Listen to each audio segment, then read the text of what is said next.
Hi YouTube family. उद्या मकर संक्रांत आहे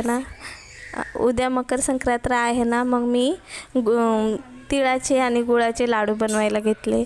लाडूची तयारी चालू होती. बाजारातून तीळ आणले. तीळ आणून साफ केली. साफ करून मग आता तीळ भाजून घेते. सगळे तीळ भाजून घेते व्यवस्थित.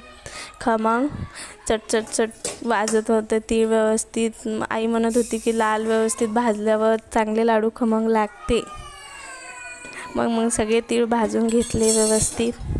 भाजून घेऊन नंतर मग एक किलो तीळचे बनवायचे होते, कारण की माझी मुलगी लहान, तिला खूप आवडतं खायला, म्हणून मग खूप जास्त भाजायचे होते. सगळे भाजून घेत होते मी.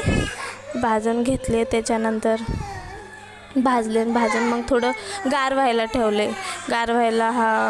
ठेवल्यानंतर गार झाल्यानंतर व्यवस्थित लाडू हे होतात, म्हणून मग मी एकदम मस्त खुशखुशीत भाजले होते. खूप छान भाजले होते.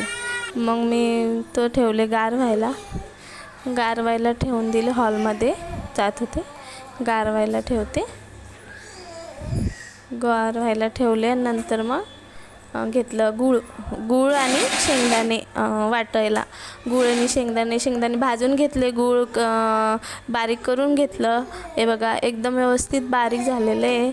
बारीक करून घेतलं. खूप होतं ना, 1 किलोचं बनवायचं होतं, त्याच्यामुळं मग खूप टाईम लागला. खूप वेळ भाजलं पण आता आणि वाटून पण आता सगळं व्यवस्थित वाटून घेतलं. दिसत नाही का तुम्हाला? आता दिसत असेल. एवढं मोठं होतं भाजायचं, वाटायचं, सगळं वाटून घेतलं व्यवस्थित.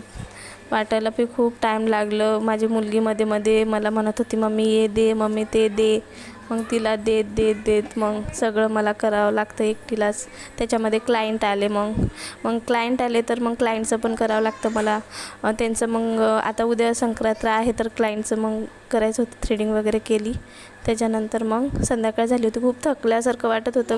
स्वयंपाक करायची इच्छाच होत नव्हती, पण आता काय करणार आहे, स्वयंपाक तर करावाच लागेल, कारण घरचे आल्यानंतर थकून त्यांना घरचंच स्वयंपाक लागतं जेवायला. बाहेरचं किती खाल्लं तर घरचंच असतं. म्हणून मग लागली स्वयंपाकाला लागली.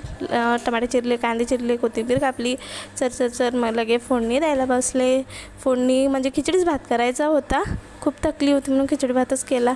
खिचडी भात करायसाठी कापून घेतलं होतं. खूप पसारा पडला होता.